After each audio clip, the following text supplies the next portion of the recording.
할렐루야. 하나님의 은혜가 우리 가운데 함께하기를 예수의 이름으로 축원합니다. 우리 함께 인사하겠습니다. 사랑합니다. 축복합니다. 환영합니다. 반갑습니다. 1980년대에 TV에서 방영했었던 수사반장을 보면은요, 나쁜 범죄자들이 나오잖아요. 그런데 그 범죄자들이 범행을 저지른 다음에 양심의 가책을 받고 좀 이렇게 마음이 힘들어하는 장면들이 그려질 때가 있어요. 혹은 자신들이 저지른 죄의 무게가 어떠하다는 것을 알고 잡힐까봐 두려워해서 사람들을 피하고 심지어는 멀리 도망가는 장면들도 등장을 합니다. 그런데 요즘에 뉴스를 보면은요, 한참 이슈화되고 있는 학교 폭력이요. 아이들이 다른 아이를 때리고 못 살게 구는데 전혀 죄의식을 느끼지 않아요. 오히려 이것을 무슨 장난이나 게임이라 생각하고 아이가 살려달라고 제발 그러지 말라고 애원해도요, 그들은 끊임없이 괴롭힙니다. 야, 요즘에 시대가 너무 악해진 거 아닌가? 뭐가 문제일까? 이것이 얼마나 큰 죄인지를 그들이 공감하지를 못하는 거예요. 깨닫지를 못하는 거예요. 자신들의 이 범죄가 한 인생을 파괴한다라는 걸 모르니까 너무나 서슴지 않고 양심의 가책도 없이 그 일을 행합니다. 이미 그들에게는 그 죄가요, 그의 삶을 지배하고 있기 때문에 무엇이 잘못인지를 모르고 일상적인 생활로 행동을 해요. 그냥 밥 먹고 웃고 즐기고 평상시와 같은 행동을 하면서 그 범죄를 저지르는데 양심은 1도 가책을 받지를 않아요. 오늘 본문에 그런 장면이 나와요. 요셉의 형들이 요셉을요, 죽이려고 합니다.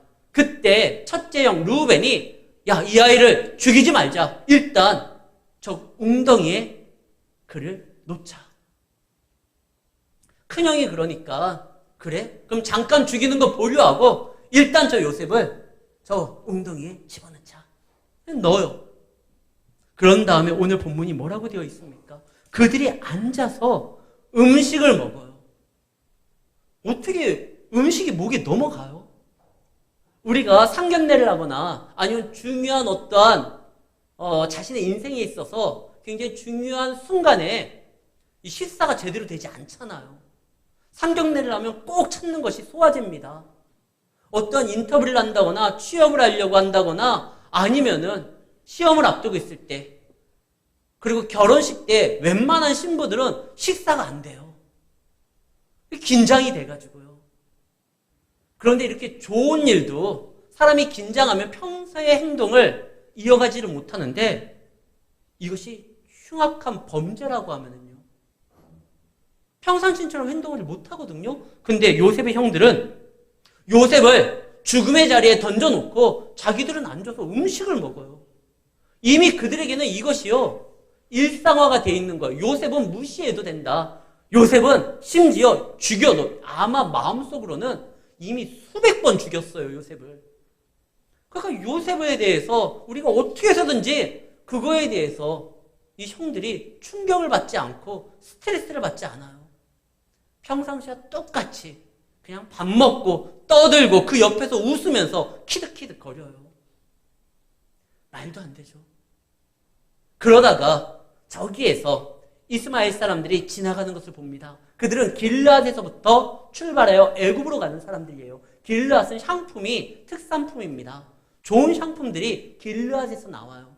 그러니까 그 상인들이 길르앗에서 향품과 모략과 유황을 가지고 애굽에 가서 팔려고 하는데 이때 유다가 한 가지 제안을 합니다. 야, 우리 죽이지 말자. 그를 죽이면 우리 손에 피를 묻혀야 되는데 뭐 번잡스럽게 그냥 팔아버리자. 요셉을 살리기 위함이 아니에요. 오히려 죽음보다 더한 고통 가운데 노예의 삶은 그렇거든요. 우리 동생을 야, 죽이면 금방 끝나는데 우리 손에 피도 안 묻히고 이 녀석을 더 고통스러운 자리에 내어몰아서 우리가 그를 미워하는 거 이걸로 좀 속이 좀 풀리고 또 돈도 없고 이 일타 쌍피잖아요. 한 번에 그냥 이 요셉을 처리하면서 돈도 얻는 거니까. 그 형제들이 들어보니까 야, 이거 기가 막힌 방법인데 그렇게 하기로 합니다. 이때 요셉이 팔려가요. 이때 요셉이 팔려갈 때 형들, 그래, 형들이 나를 얼마나 미워하는지 내가 알았으니까 형들과 함께할 수 없다는 거 나도 이제 인지했으니까 그래, 우리 헤어집시다. 그래가지고 쿨하게 헤어진 게 아니에요. 요셉이 형들에게 계속 애원했어요. 창세기 42장 21절에 보면 그날의 일에 대해서 요셉의 형들이 말하는 장면이 나와요. 그들이 서로 말하되 우리가 아우의 일로 말미암아 범죄하였도다. 그가 우리에게 애걸할 때에 그의 마음의 괴로움을 보고도 듣지 아니하였으므로. 이때 요셉이요, 형들 제발 살려달라고 애걸복걸 한 거예요. 근데 형들은요, 아니, 너는 우리와 함께 할 수 없어. 가. 요셉이 얼마나 형들에게 다시 한번 생각해달라고, 왜 그러냐고, 나를 다시 한번 받아주면 이 일을 더 이상 문제 삼지 않겠다고, 아버지에게 얘기하지 않겠다고, 그러면서 제발 살려달라고 했을 텐데 형들은요 그냥 버려버려요. 그리고 그들은 이 아버지가 우리가 요셉을 못 봤습니다, 길이 어긋나 봅니다, 이렇게 말하면 그 야곱은요 요셉을 찾을 때까지 멈추지 않을 거예요. 그걸 아니까 요셉을 죽인 걸로 합시다. 우리 손으로 죽였다고 하면 안 되니까. 또 아버지 야곱이 요셉을 찾겠다고 막 추적하다가 애굽에서 요셉을 발견하면 우리의 범죄도 들통나면 끝장나니까 그래, 요셉이 죽었다고 합시다. 어떻게? 짐승한테 잡혀서. 그래서 그 옷을 벗겼던 것을 찢어가지고요 짐승의 피를 묻힙니다. 그리고 아버지한테 갖다 주죠. 아버지, 우리가 요셉을 만난 적이 없습니다. 근데 오다가 우리 아우의 옷과 똑같은 것을 발견했는데 아빠, 이 옷을 보고요 이게 요셉의 옷인지 좀 확인해 주세요. 야곱이 보니까 요셉의 옷이 맞아요. 그때 야곱이 슬퍼합니다.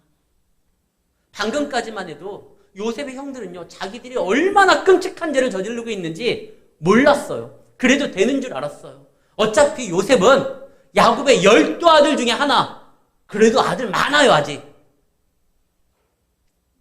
그러니까 그를 미워하고 그를 죽여도 아버지가 순간은 아파하지만 시간이 좀 지나면 다시 괜찮을 줄 알았어요. 아버지는 눈물에 굉장히 인색한 분이었습니다. 할아버지 아브라함이 죽을 때도 막 통곡했다라는 내용이 성경에 기록 안 돼 있어요. 아버지 이삭이 죽을 때도, 어머니 리브가가 죽었을 때도, 심지어 자기의 딸 디나가 그 끔찍한 어떠한 수치를 당했을 때도 이 야곱은 울지를 않아요. 그리고 그의 아들들이 살인자, 약탈자, 범죄자가 됐을 때도 그 다음을 어떻게 할지 생각을 했지 막 울지를 않았어요. 근데 그 아버지가 요셉이 죽었다라는 이야기를 듣고 우는데요, 얼마나 통곡을 하는지. 야곱이 이렇게 우는 기록은 성경에 처음이에요. 그때 그들이 안 거예요. 도대체 우리가 누굴 죽인 거야? 그동안 우리가 했었던 이 모든 일들이 얼마나 끔찍한 일인지 이제 깨닫게 된 거예요. 그들은 살인을 할 때도, 약탈을 할 때도, 범죄를 할 때도, 아버지의 침상을 더럽힐 때도 이렇게 죽을 죄라고는 생각하지 않았어요. 대충 이래도 되는 줄 알았어요. 왜? 그들의 기준은 항상 가나안이었으니까요. 가나안 사람들은 늘 그랬어요. 그러니까 이래도 된다 생각을 했는데 아니에요. 자기들이 죽인 아들은 아버지의 전부였던 거예요. 아버지가 얼마나 슬퍼하는지 그 아버지의 눈물을 보고 이 요셉의 형들이요 덜컥 겁이 나는 거예요. 야, 우리가 진짜 큰 잘못을 했구나. 이 요셉을 죽인 건 그냥 단순한 아버지의 수많은 아들 중에 하나를 제거한 것이 아니라 우리의 경쟁자를 우리가 이렇게 없앤 것이 아니라 아버지의 전부를 우리가 죽인 거구나. 제가 일부 예배 올라올 때 너무나 마음이 아팠어요. 올라올 때 제 핸드폰을 떨어뜨렸거든요. 깨졌어요. 얼마나 속이 상하는지 여기 일부 예배 들으신 분 없죠? 제가 일부 예배 때 이 충격 때문에 막 계속 순서도 좀 잘 이렇게 못하겠고, 아니 중고로 산 이 핸드폰 깨졌는데도 마음이 너무 아픈데 지금 요셉은요 야곱의 전부예요. 그 아들을 왜 형들한테 보냈죠? 야곱이 요셉을요? 그들에게는 요셉이 필요하니까 그래요. 저들은 인정하지 않지만 저들의 삶에 요셉이 필요해요. 그들은 세겜이라는 곳에서 위험한 곳에서 양을 치고 있는데 그들을 능히 건져내고 도와줄 수 있는 사람이 요셉이라 생각해서 야곱이 보낸 거예요. 다른 것이 아니라 그들을 감시하고 그들을 통제하려고 한 것이 아니라 그들을 돕기 위해서 요셉을 보낸 거예요. 요셉이 어떤 사람인데 하나님의 꿈을 가진 사람이잖아요. 하나님의 꿈을 가진 자는 하나님이 함께 한다는 걸 알기 때문에 야곱이요, 요셉 너는 형들을 도울 수 있으니 그래서 보낸 거예요. 그리고 그들이 하는 행동이 늘 죄악 가운데 있거든요. 그래서 그들이 죄악 가운데 헤매지 아니하도록 길을 잡아주려고 의로운 요셉을 보낸 거예요. 하나님께서 이 땅에 예수님을 왜 보냈습니까? 우리를 심판하려 하심이 아니에요. 하나님의 세상을 이처럼 사랑하사 그 아들을 보내신 건 우리를 사랑하사 죄 가운데 건져내려고 보내신 거예요. 이 땅은 예수님이 필요하기 때문에 하나님이 우리에게 예수님을 보낸 거예요. 근데 우리는 예수님을 무시하고 예수님을 조롱하고 예수님을 멸시하고 때로는 우리의 그 험한 입으로 예수님을 찌르기도 했죠. 예전에 송명이라는 그 유명한 찬양 가사 이게 시인이 있어요. 주찬양이라는 찬양팀과 함께 많은 명곡들을 남겼었는데요. 그가 남긴 명곡 중에 우리의 어두운 눈이라는 찬양이 있습니다. 그 가사가 이래요. 우리의 어두운 눈이 그를 미워했고 그를 몰랐으며 우리의 채찍질로 그를 내리쳤고 우리의 악독한 혀가 그를 정죄했고 우리의 폭력의 손길이 그를 때렸으며 살인자의 본받아 우리는 그를 찔렀어. 그래도 되는 줄 알았거든요. 우리는 언제나 예수님의 마음을 아프게 했고 하나님의 아들이 이 땅에 왔었을 때 누구 하나 영접하지 아니하고 그를 죽였습니다.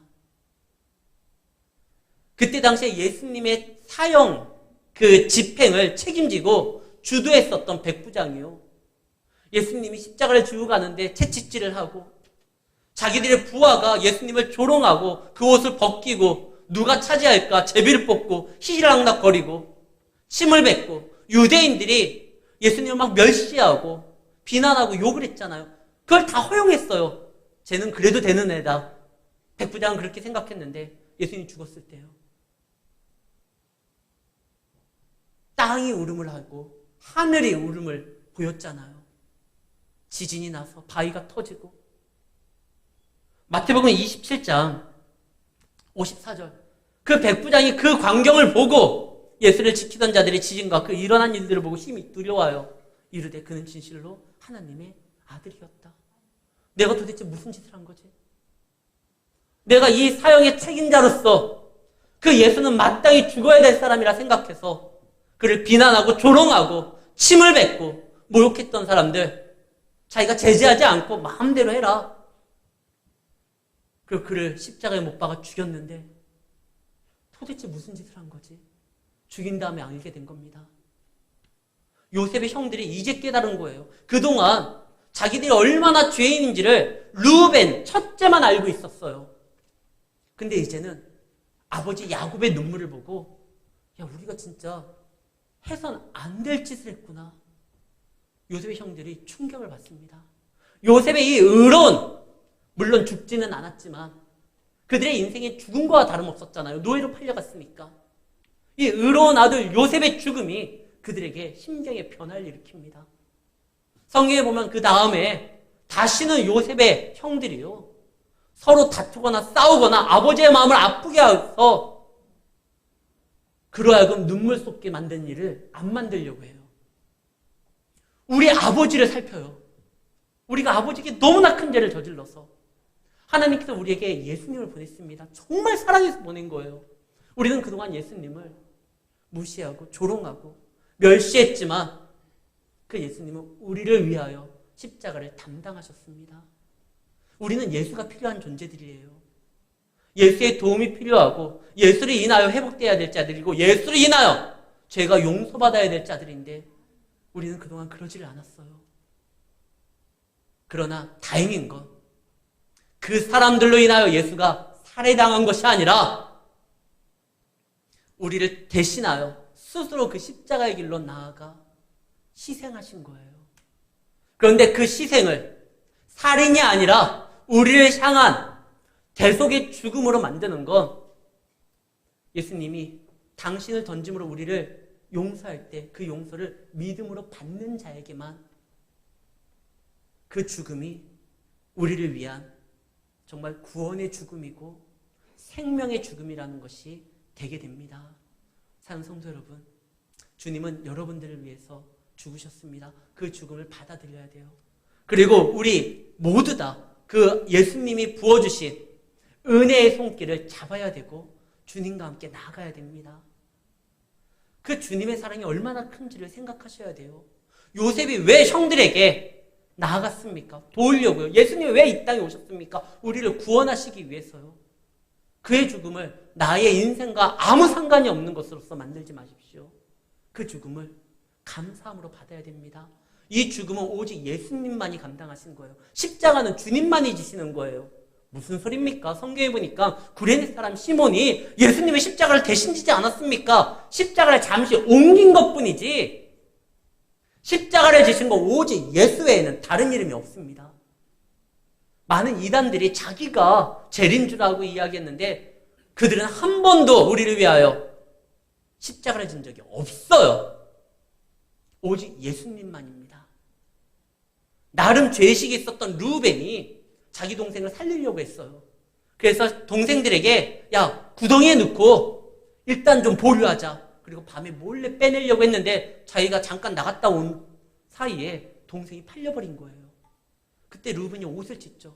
루벤의 마음은 진심이었습니다. 그러나 죄인은 의인을 살릴 능력이 없어요. 루벤도 용서받아야 될 죄인이지 그가 의로운 요셉을 살릴 수 없어요. 마음은 진심이어도 능력이 안 돼요. 우리를 구원할 수 있는 오직 능력으로서 살릴 수 있는 분은 예수님밖에 없습니다. 우리는 그 예수님을 바라보고 나아가 십자가는 우리가 못 지고 주님이 지신 거지만 그 주님이 이루신 구원에 우리는 참여하고 이제 그 구원을 완성하신 예수님이 우리에게 그분의 사역을 위임하셨어요. 이 사랑을 전해라. 내가 베푸는 구원의 역사를 너희가 많은 사람들에게 소개하고 그들을 이끌어라. 이제 우리는 그 사명을 받은 겁니다. 지금 야곱의 집에서는 그 사명을 받은 자가 바로 요셉입니다. 그런데 요셉이 사명을 받았을 때 요셉도 나름 기대를 했을 거예요. 형들의 죄악을 보면서 우리 집안이 이러면 안 되는데 하나님이 어느 날 자기에게 계시의 말씀을 줍니다. 꿈을 줍니다. 비전을 줍니다. 이것을 얘기하면 형들이 회개하고 돌아올 줄 알았어요. 근데 그러지 않아요. 그래도 그는 이 꿈에 대해서 의심을 하지 않습니다. 근데 요셉이 처음에 생각할 때 이 꿈이 너무나 존귀한 꿈이었잖아요. 해, 달, 별이 자기에게 절할 정도로 하나님께서 이것을 이루실 때 놀라운 역사하심으로 자기를 세워준다는 걸 알고 기대했을 거예요. 근데 현실은 어떻죠? 그 꿈을 붙드는 순간 형들이 더욱더 자기를 미워했고 이 꿈을 붙들고 나아가는 순간 구덩이에 빠집니다. 노예로 팔려갑니다. 감옥에 갇힙니다. 보통 사람들 같으면 이런 생각할 수도 있어요. 하나님이 나에게 분명히 꿈을 주셨는데 야, 이거 뭔가 착오가 있는 거 아니야? 이거 뭔가 문제가 있는 거 아니야? 라고 생각해서 빠른 손절을 하는 분들이 있어요. 야, 내가 이거 꿈 더 붙들다가는 인생 낭비되고 손해보고 인생 밑바닥에서 둥글다가 쫑날 것 같다. 그러니까 빨리 야, 이거 아닌 것 같다. 하나님이 주신 비전을, 꿈을 포기합니다. 그러나 진짜 믿음의 사람들은 그것을 붙들물로 인하여 이겨내요. 우리가 잘 알고 있는 그 다윗 왕이에요. 다윗 왕은 어렸을 적에 하나님이 기름 부음으로 인하여 그를 통하여 이스라엘을 구원할 것이라고 약속을 줍니다. 소년 다윗이 얼마나 신이 났겠어요. 그래서 그가 기름 부음 받은 다음에 전쟁터에 나가서 골리앗을 보고도 두려워하지 않아요. 오늘날 전쟁은 하나님께 속해 있다. 그 하나님이 나에게 기름 부어서 이스라엘 구원자로서 세우려고 한다. 그러니까 담대하게 나갈 수 있었거든요. 첫 스타트는 좋았는데 그 다음부터는요. 계속 고난의 연속입니다. 왕이 자기를 죽이려고 3,000명을 데리고 쫓아다녀요. 다윗은 인생 밑바닥으로 떨어집니다. 이상한데? 하나님이 나에게 보여주신 꿈은, 비전은 이게 아닌데? 근데 그 밑바닥에 떨어졌을 때 다윗이 어떻게 됩니까? 나의 산성이요, 나의 방패시요, 나의 힘이시요, 나의 능력이신 하나님을 만나게 돼요. 다윗이 도망다니면서 지었던 그 시편을 보면 언제나 그가 고난 가운데 그를 생명싸개로 감싸주신 하나님을 경험하게 됩니다. 그래, 어떤 어려움이 와도 우리의 피난처는 하나님이니. 다윗이 그 과정을요, 고난이지만 분명히 하나님을 경험하고 하나님을 만나고 하나님을 더 알아가는 시간이 되어 나중에 하나님이 그를 높일 때 그는 이스라엘의 참된 예배자와 이스라엘의 왕으로서 그들을 구원으로 인도합니다. 어려움이 있을 때 하나님은 실수하지 않아요.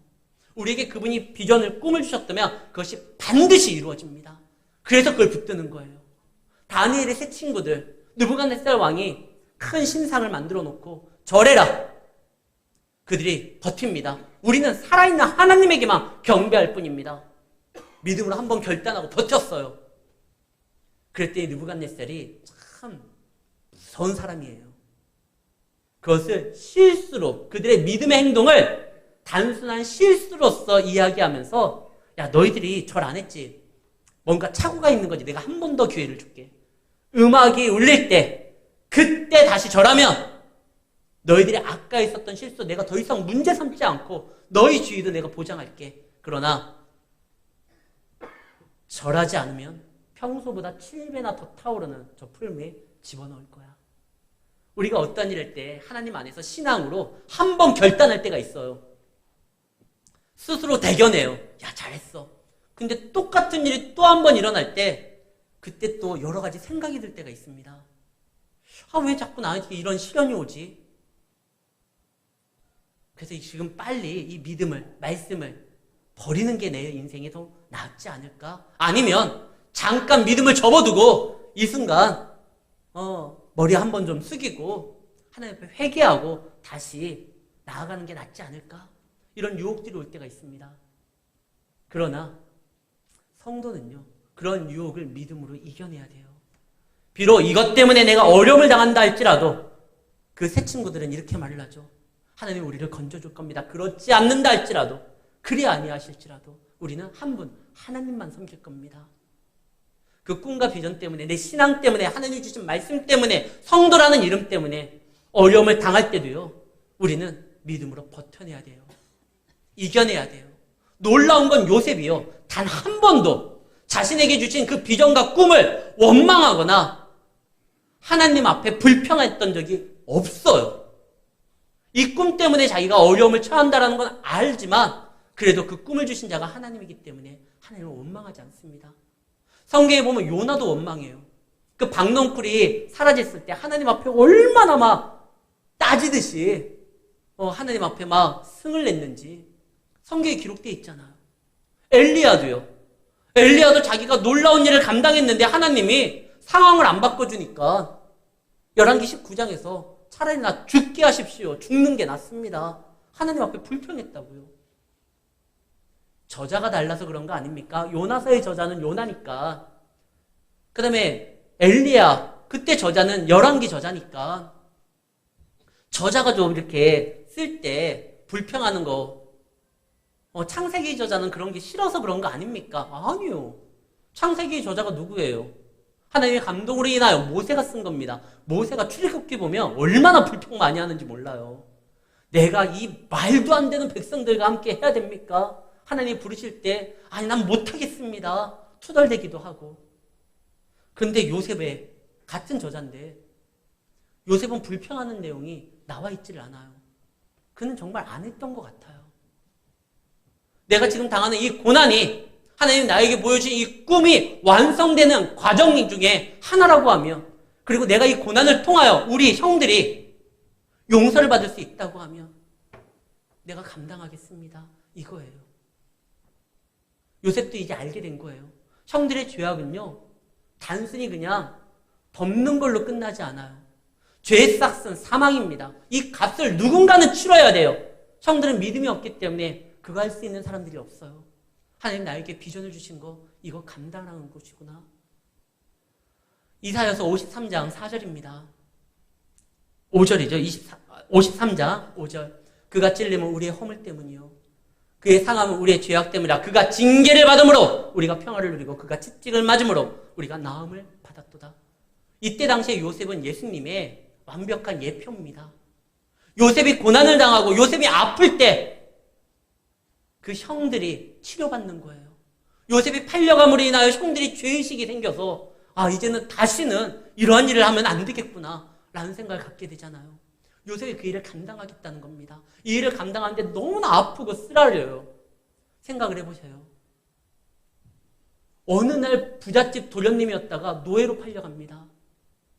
그 인생을 상상하면 말도 안 돼요.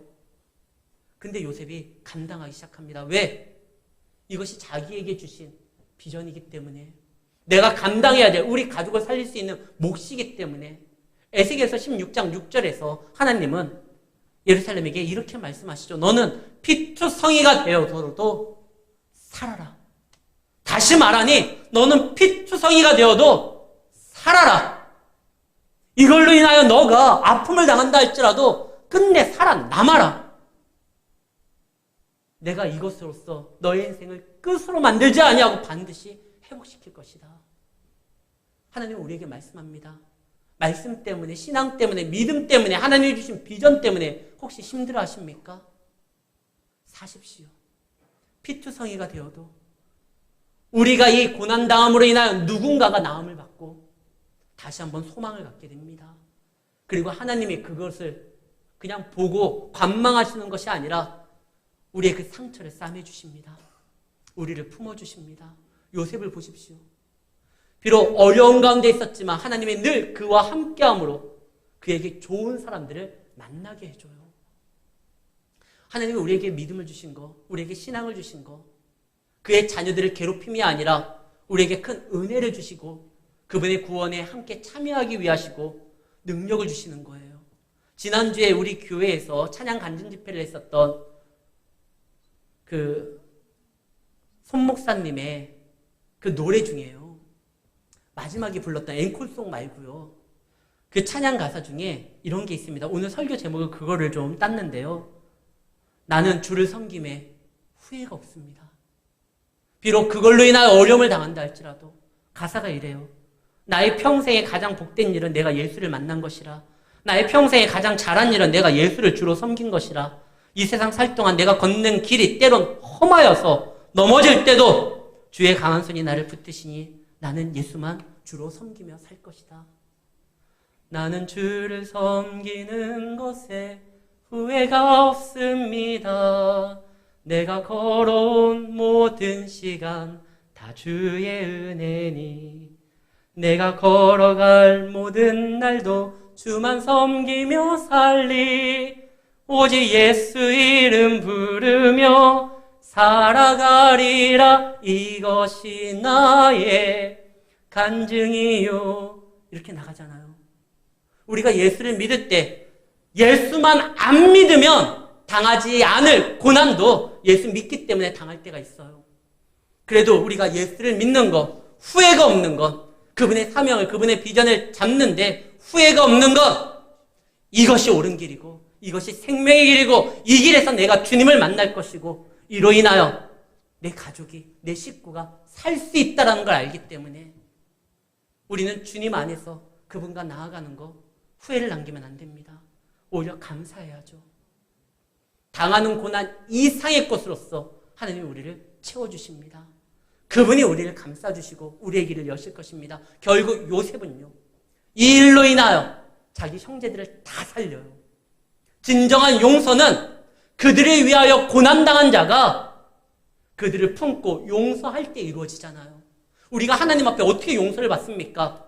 우리를 위하여 생명을 던지고 우리를 위하여 희생하신 그 예수님이 우리를 자녀로서 품어주시고 하나님 저들을 용서하여 주시옵소서. 저들은 그들이 하는 짓이 무슨 짓인지를 몰라서 그런 겁니다. 오히려 예수님이 우리를 위하여, 우리의 용서를 위하여 하나님 앞에 간구했을 때 그래서 받은 거잖아요. 나중에 형들이 언제 용서를 받습니까? 요셉이요, 총리가 된 다음에 당신들이 나를 보낸 것이 아니라 하나님이 당신들을 살리라고 나를 보낸 겁니다. 두려워하지 마십시오. 내가 형들을 용서합니다. 그때 그들이 용서함을 받았던 거예요. 저들을 용서하기 위하여, 하나님은 여러분들의 자녀를 용서하기 위하여, 여러분들의 남편과 아내를 용서하기 위하여, 이 시대를 용서하기 위하여 우리를 인도합니다. 우리에게 고난을, 정말 자기 자녀에게 고난을 허락하는 부모의 심정이 얼마나 찢어지겠어요. 그럼에도 불구하고 우리가 자녀이기에, 우리를 믿기 때문에, 그리고 당신의 능력으로 우리를 지킬 수 있는 그런 자신감이 있기 때문에 우리에게 고난을 허락합니다. 여러분들의 고난으로 여러분들의 주변 사람들이 삽니다. 여러분들의 고난으로 여러분들의 이웃이 주님의 사랑을 느끼고 용서가 무엇인지를 알게 됩니다. 사랑하는 성도 여러분, 감당하십시오. 우리에게 하나님의 비전 주신 것, 꿈을 주신 것, 그분의 사역을 위임하신 것 후회하지 마십시오.